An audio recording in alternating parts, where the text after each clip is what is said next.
नमस्कार। इस वीडियो में कॉमर्स के 10 मल्टीपल चॉइस क्वेश्चंस को एनालाइज करेंगे। एमसीक्यू सीरीज कॉमर्स का पार्ट 30 है। ये DS SSB exam 2018 question paper PGT female के क्वेश्चन नंबर 171 से 180 तक इसमें आज एनालाइज किए जाएंगे। ये सीरीज महत्वपूर्ण है उन एग्जाम्स के लिए जिनमें कॉमर्स के एमसीक्यूज पूछे जाते हैं, जैसे पीजीटी कॉमर्स, चाहे वो डीएस एसएसबी एनवीएस केवीएस या अन्य किसी स्टेट का हो। इसके अलावा यूजीसी नेट या असिस्टेंट प्रोफेसर्स के लिए जो एग्जाम्स होते हैं और कॉमर्स के एमसीक्यूज जिनमें पूछे जाते हैं, उन सभी के लिए हेल्पफुल है। आज जिन 10 क्वेश्चंस को एनालाइज करेंगे उनमें साथ साथ हम इन टर्म्स को भी डिस्कस करेंगे। मेजर टर्म्स जो जिनका डिस्कशन आज किया जाएगा वो है marketing research, internal locus of control, current account, purchasing power parity, foreign exchange reserves, drive, queues, ESOP e shop, leveraged buy out, franchisee और इसके अलावा अन्य कुछ। आज का सबसे पहला क्वेश्चन है, which stage of marketing research is considered to be the most difficult for an entrepreneur due to lack of knowledge or experience in marketing? ये क्वेश्चन कहता है कि एक्सपीरियंस और मार्केटिंग की कम जानकारी होने की वजह से मार्केटिंग रिसर्च में एक एंटरप्रेन्योर को कौन सी स्टेज मार्केटिंग रिसर्च की सबसे ज़्यादा डिफिकल्ट होती है, उसके लिए मुश्किल होती है। ऑप्शन 1 है डिफाइनिंग द पर्पज और objectives, option 2 gathering data from primary sources, option 3 analysing and interpreting the result and option 4 gathering data from secondary sources. इस क्वेश्चन का सही जवाब है ऑप्शन 1 डिफाइनिंग द पर्पज और ऑब्जेक्टिव्स। ऑप्शन 1 करेक्ट ऑप्शन था। Marketing research क्या है? Marketing research एक सिस्टमैटिक स्टडी है। इंफॉर्मेशन को गैदर करना है, रिकॉर्ड करना है, एनालाइज करना है, ताकि हम क्वांटिटेटिव और क्वालिटेटिव डेटा को समझ सकें और मार्केटिंग से रिलेटेड जानकारी हासिल कर सकें, जिससे कि बेटर मार्केटिंग स्ट्रेटेजी तैयार कर सकें और अपने प्रोडक्ट में भी उसके अनुसार सुधार कर सकें। मार्केटिंग रिसर्च के माध्यम से एक तरह से एक मार्केटर को या प्रोड्यूसर को मार्केट की जो नब्ज है वो समझ में आ जाती है कि मार्केट में लोग क्या चाहते हैं, इसीलिए मार्केटिंग रिसर्च की जाती है। मार्केटिंग रिसर्च की जो पूरी प्रोसेस है उसमें सबसे पहला स्टेप है डिफाइनिंग द प्रॉब्लम, पर्पस और ऑब्जेक्टिव, यानी कि हम रिसर्च क्यों कर रहे हैं, हम ग्राहकों के बारे में क्या जानना चाहते हैं या मार्केट के बारे में किस चीज को जानना और समझना चाहते हैं। ये जो पहला स्टेप है ये सबसे ज्यादा मुश्किल होता है ऐसे मार्केटर के लिए जिसको अनुभव की कमी होती है। इसके बाद सेकंड स्टेप आता है डेवलपिंग रिसर्च डिजाइन, कि हम रिसर्च किस तरीके से करेंगे। फिर डेटा कलेक्शन कैसे करेंगे, प्राइमरी डेटा यूज करेंगे रिसर्च में या सेकेंडरी डेटा, उसके बाद डेटा का एनालिसिस करना और इसके बाद लास्ट जो स्टेप है वो है रिपोर्ट प्रेपरेशन करना और प्रेजेंटेशन करना, यानी कि रिपोर्ट तैयार की जाती है और मैनेजमेंट के सामने उसको प्रेजेंट किया जाता है ताकि बेटर डिसीजन लिया जा सके। नेक्स्ट क्वेश्चन है a personality attribute that measures degree to which people believe that they control their own fate is called. जो इनको रिजल्ट प्राप्त होता है किसी काम का, उसके बारे में इनका ये मानना होता है चाहे रिजल्ट अच्छा है चाहे रिजल्ट अच्छा नहीं है, लेकिन ये मानते हैं कि ऐसा इनके स्वयं के करने के कारण हुआ है, ना कि किसी अन्य के कारण। ऑप्शंस हैं, इस पर्सनालिटी एट्रीब्यूट को क्या नाम दिया जाता है? Ego strength, conventional, pre conventional या इंटरनल लोकस ऑफ कंट्रोल। इसका जो सही जवाब है वो है option 4 internal locus of control. Option 4 correct option था। इंटरनल लोकस ऑफ कंट्रोल क्या है? इंटरनल लोकस ऑफ कंट्रोल का मतलब है कि लोगों का यह मानना, जब कुछ लोग ये मानते हैं कि उनका स्वयं का नियंत्रण होता है उनकी लाइफ पर, उनके एक्शंस पर। फॉर एग्जांपल, जैसे अगर एग्जाम का रिजल्ट आता है तो जिन लोगों की पर्सनालिटी एट्रीब्यूट में इंटरनल लोकस ऑफ कंट्रोल पाया जाता है, यानी कि उनका ऐसा सोचना पाया जाता है, ऐसी प्रवृत्ति पाई जाती है, तो वो लोग हमेशा प्रेज या ब्लेम जो भी होगा वो स्वयं के लिए होता है कि अगर अच्छा है तो अपना प्रेज समझते हैं और अगर कोई प्रॉब्लम है तो उसके लिए भी स्वयं को ही वो ब्लेम करते हैं, अपनी एबिलिटीज को ब्लेम करते हैं।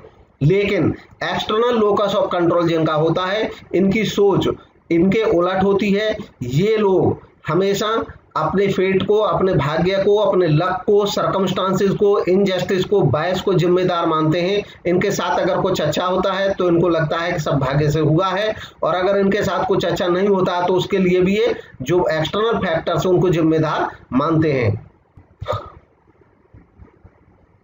नेक्स्ट है which of the following is the traditional approach for costing. पूछा गया है कि कॉस्टिंग के लिए इनमें से ट्रेडिशनल अप्रोच किसको कहा जाता है। ऑप्शन है absorption costing approach, decision making approach, contribution approach और मार्जिनल कॉस्टिंग अप्रोच। इनमें से जो सही जवाब है वो है option 1 absorption costing approach.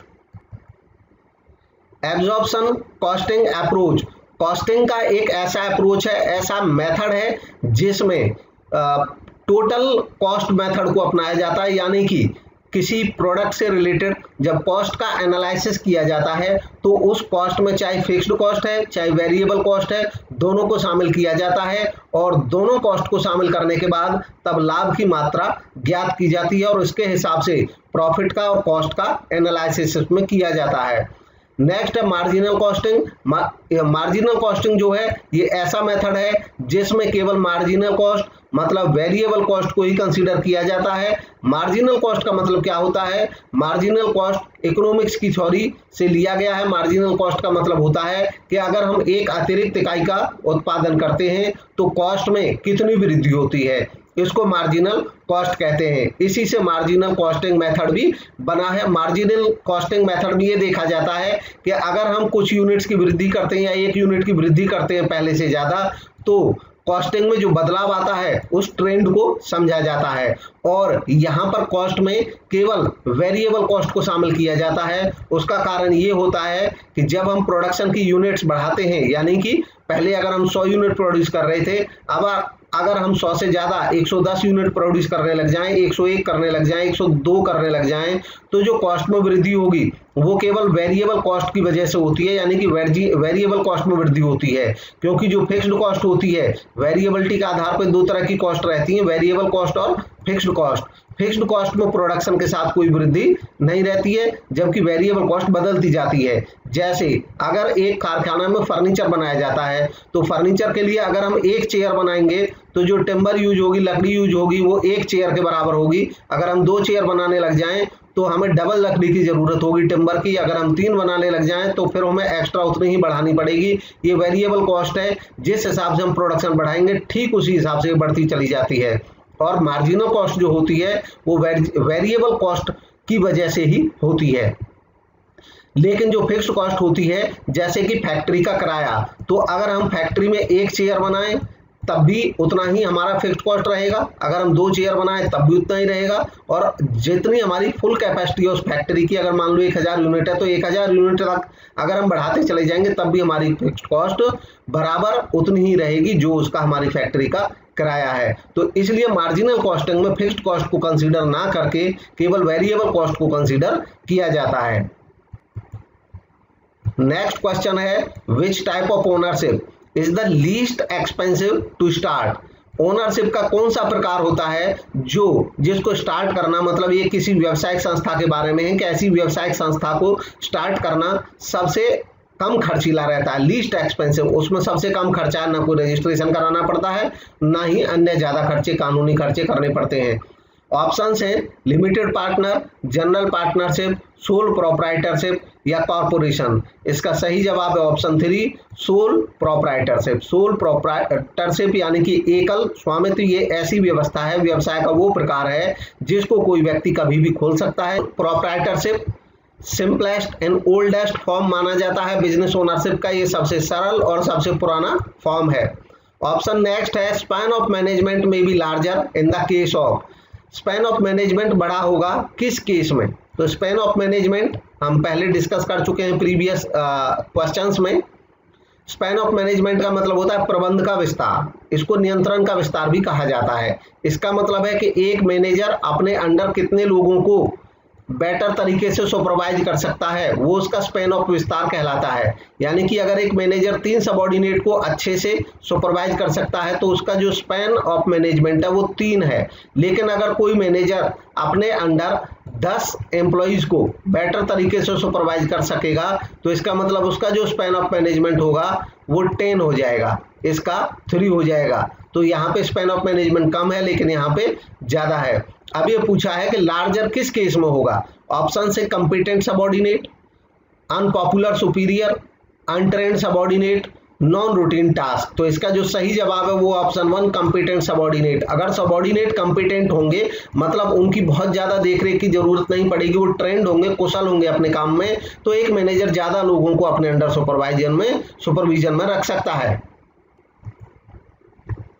Span of management का मतलब है number of subordinate under a superior which can be effectively controlled.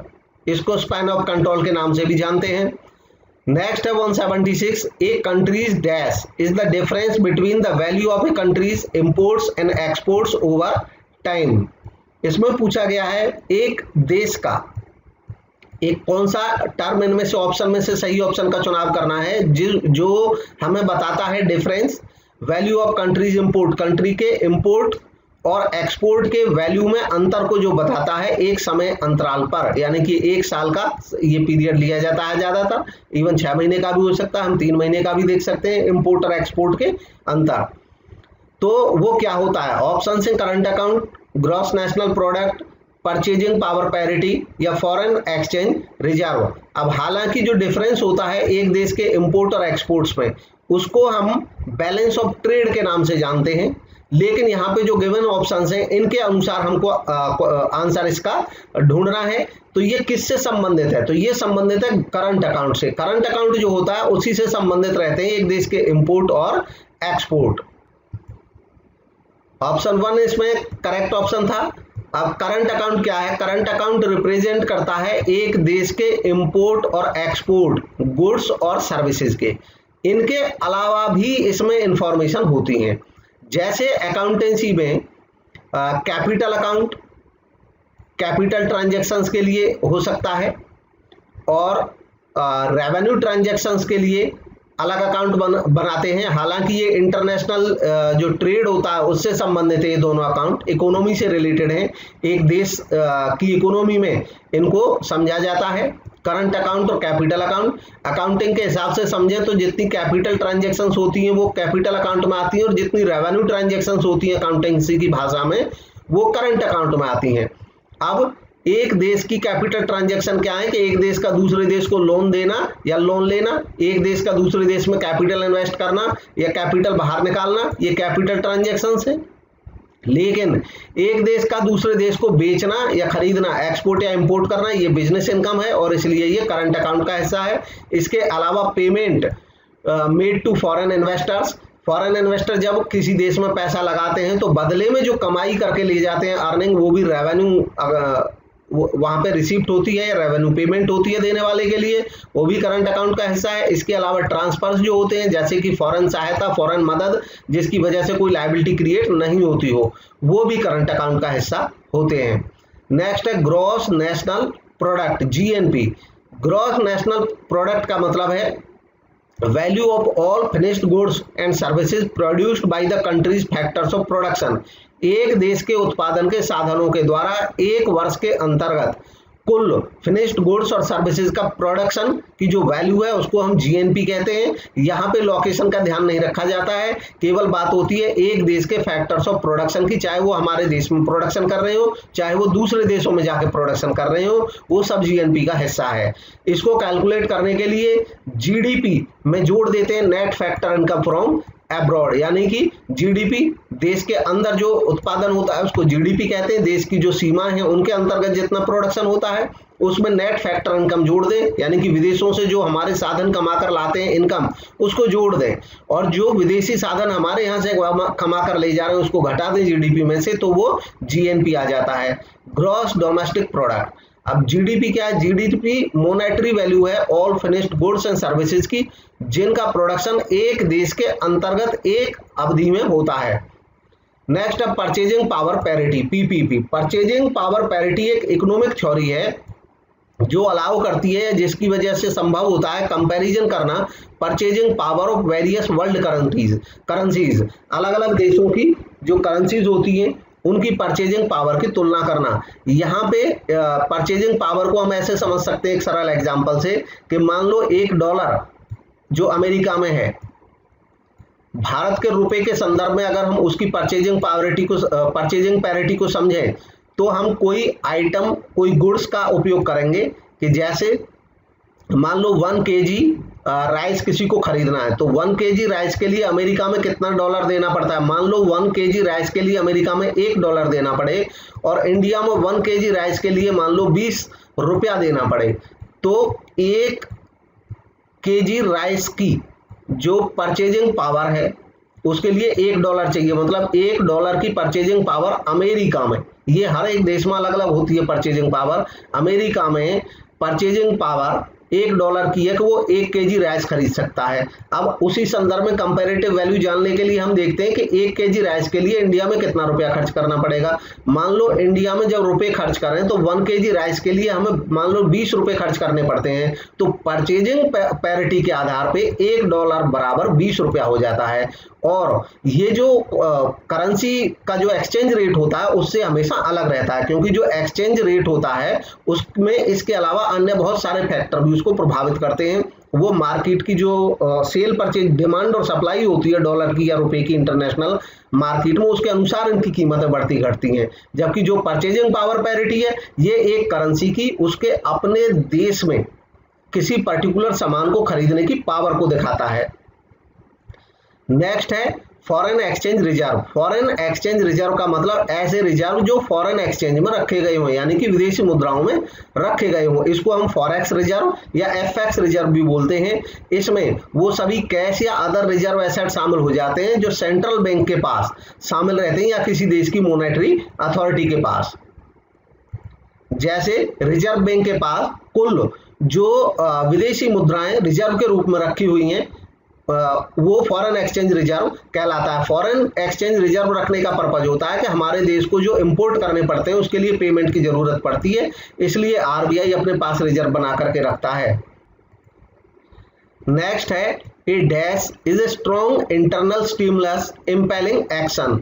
इनमें से वह क्या है जो स्ट्रॉन्ग इंटरनल स्टिमुलस है, मतलब काफी स्ट्रॉन्ग आंतरिक प्रेरक है जो कि काम करने के लिए इंपेल करता है, प्रेशराइज करता है, दबाव डालता है। ऑप्शन है ड्राइव, डिस्क्रिमिनेशन, रीइंफोर्समेंट या क्यू। इनका जो सही जवाब है वो है ड्राइव। ड्राइव यानी कि ऐसी चीज है जो एक व्यक्ति को ड्राइव करती है, मूव कराती है उसको काम करने के लिए।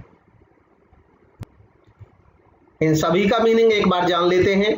ड्राइव एक स्ट्रॉन्ग इंटरनल स्टिमुलस है जो काम करने के लिए हमको प्रेरित करता है। क्यूज का मतलब क्या होता है? क्यूज माइनर स्टिमुली होते हैं जो ये डिटरमाइन करने में मदद करते हैं कि कब करना है किसी काम को, वेयर कहाँ करना है, और हाउ किस तरीके से करना है, रिस्पोंड कैसे करना है।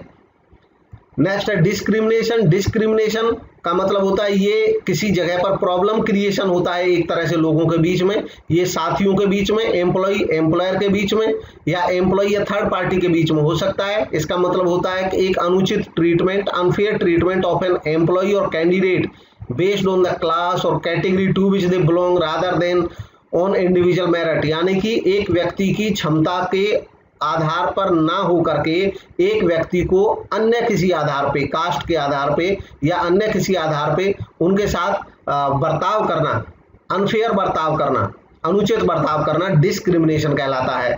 नेक्स्ट है रीइंफोर्समेंट। रीइंफोर्समेंट एक लर्निंग थ्योरी है। रीइंफोर्समेंट एक अटेम्प्ट होता है टू डेवलप और स्ट्रेंथन डिजायरेबल बिहेवियर, यानी कि हम जो बिहेवियर डिजायर करते हैं, चाहते हैं कि व्यक्ति इस तरीके से बिहेव करें, इसको डेवलप करने के लिए रीइंफोर्समेंट यूज किया जाता है। दो तरह के रीइंफोर्समेंट हो सकते हैं एक ऑर्गेनाइजेशन में, पॉजिटिव और नेगेटिव। पॉजिटिव रीइंफोर्समेंट वो होते हैं जिनको हम यूज करते हैं इसलिए ताकि लोग वही बिहेव बार बार करें। जैसे किसी एम्प्लॉय ने बहुत अच्छा काम किया, हमने उसको प्राइज दे दिया, तो हमने प्राइज दे दिया इसका मतलब हमने उसको पॉजिटिव रीइंफोर्स कर दिया। उस व्यक्ति के माइंड में ये आ गया कि अगर वो वैसा ही काम करेगा तो फिर से उसको प्राइज मिलेगा। लेकिन एक एम्प्लॉय ने ऐसा काम की तो ये जो है जो इनाम दिया हमने मोनेटरी या नॉन मोनेटरी हो सकता है, ये पॉजिटिव रीइंफोर्समेंट है। लेकिन एक व्यक्ति ने कुछ ऐसा काम किया कि हमने उससे कहा कि भाई आपकी हम 2 दिन की छुट्टी लगा देंगे या आपकी हम 1 दिन की सैलरी काट देंगे, तो इसका मतलब हमने जो काम था उसका वो हमें पसंद नहीं आया और हम नहीं चाहते कि वो उसको दोबारा करे। इस काम के लिए जब हम चाहते हैं कि ऐसे काम को दोबारा ना करे कोई व्यक्ति, उसके लिए नेगेटिव रीइंफोर्समेंट दिया जाता है। नेक्स्ट है when products can not be easily differentiated. जब प्रोडक्ट्स को आसानी से डिफरेंशिएट नहीं किया जा सकता, उनमें भेद करना मुश्किल हो, ऐसे केस में a higher price can be charge, a skimming price strategies appropriate और there is little room for price variation from the competition. Next है the lowest possible price must be charge. तो इन ऑप्शंस में से जो सही option है वो है option 3, there is a little room for price variation. देखिए प्राइस वेरिएशन कब होता है, जब प्रोडक्ट अलग अलग होते हैं। हमारी प्रोडक्ट की क्वालिटी अलग है, दूसरे की क्वालिटी अलग है, साइज में अलग हो, वो दिखने में अलग हो, उनका यूसेज अलग अलग हो, तो हम प्राइस वेरी कर सकते हैं, कम ज़्यादा रख सकते हैं। लेकिन अगर ऐसे प्रोडक्ट हैं जिनमें अंतर करना मुश्किल है, यानी कि जो कंज्यूमर है वो दोनों प्रोडक्ट को एक ही जैसा देख रहा है, तो प्राइस सेम ही रखना पड़ता है मार्केट में, उसमें अंतर नहीं कर सकते हैं। और डिटेल में इसको पढ़ सकते हैं। नेक्स्ट है 179 an ESOP, employ stock option plan क्या है। ऑप्शन 1 है removes the need for continuous performance appraisal. Option 2 है is a device to transfer the business to a small group of key loyal employees. Next है eliminates the need to perform a complete valuation of the venture. And option 4 है motivate employees because they realise they are working for themselves. इसका जो सही जवाब है वो option 4, ये motivate करता है एम्प्लॉइज को क्योंकि उनको महसूस होता है कि वो स्वयं के लिए काम कर रहे हैं। अब ESOP है क्या, तो ESOP employ stock option plan, इसको एम्प्लॉय स्टॉक ऑप्शन स्कीम भी कहते हैं। ये एक ऑप्शन होता है दरअसल किसी कंपनी के द्वारा दिया जाता है उसके एम्प्लॉइज को कि उसके एम्प्लॉय एक निश्चित संख्या में शेयर खरीद सकते हैं एक निश्चित रेट पर और फ्यूचर की डेट में।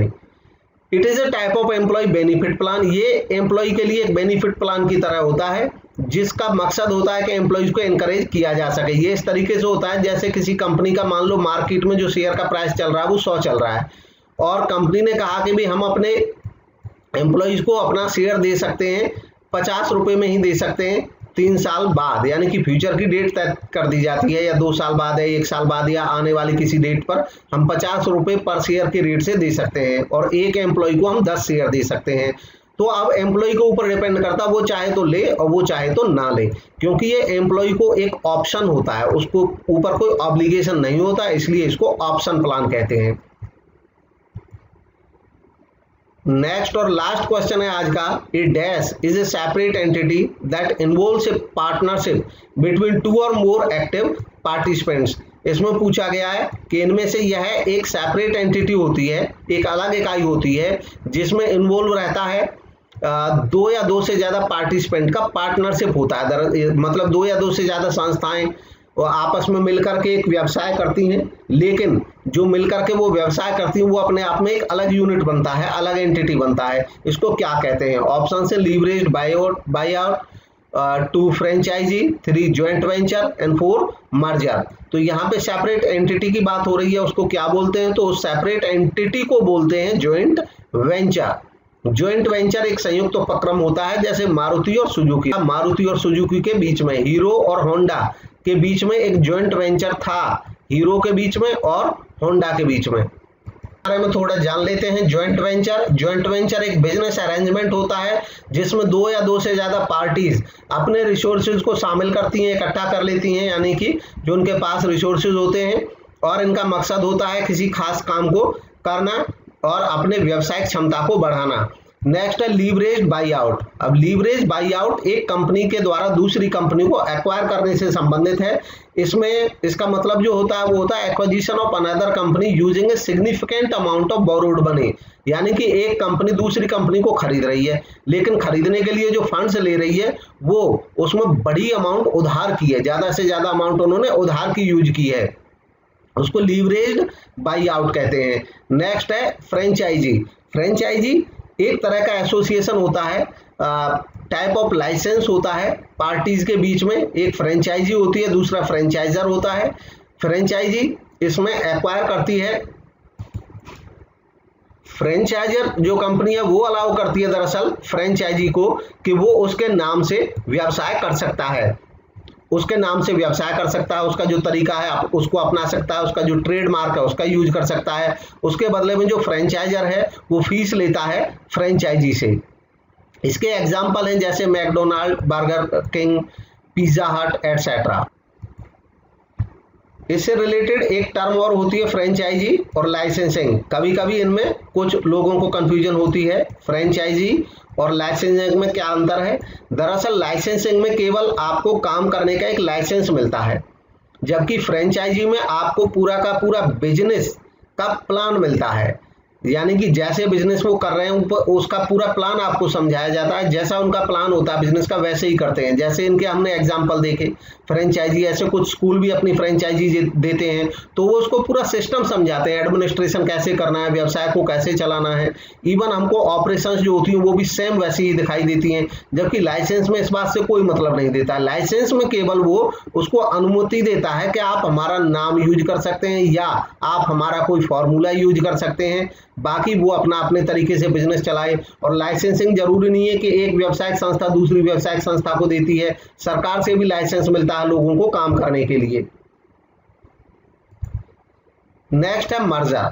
मर्जर एक एग्रीमेंट होता है जिसमें दो या दो से ज्यादा संस्थाएं यूनाइट हो जाती हैं, मिल जाती हैं ताकि वो नई सिनर्जी में काम कर सकें। तो ये था आज का डिस्कशन। कमेंट के माध्यम से बता सकते हैं वीडियो आपको कैसा लगा, अच्छा लगा तो लाइक करें। Thank you for watching.